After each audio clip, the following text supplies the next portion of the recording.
1 year ago, this Easter Sunday, believers across America gathered before computer and television screens to celebrate Christ's defeat over death with their church families virtually.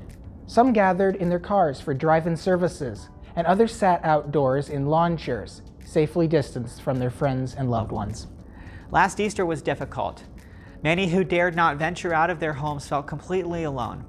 And in one way or another, we all were left feeling sad, frustrated, and anxious. But this year, things will look a little different. Many of us will be able to return to in-person services and fellowship with our friends and families. As Sunday quickly approaches, we anticipate the joy of Easter as Christians and will celebrate the most beautiful day in all of human history. This Easter will feel relatively normal, and we can rejoice in the goodness of God as we celebrate Easter as usual. But in the midst of our rejoicing, we cannot ignore the lessons the last year has taught us.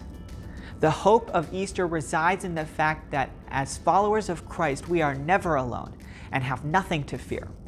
Even in the face of death, because of Christ and his conquering of death itself, his immeasurable love abides in our loneliest hours. When we are faced with what seems like endless stresses and questions, we can rest in the assurance that whatever comes, Christ lives within us, transforming us and making us new in him. Life in him need never be usual. As the traditional hymn so beautifully says, because he lives, we can face tomorrow. Christ's death on the cross gives us more than enough reason to celebrate both this Sunday and every day.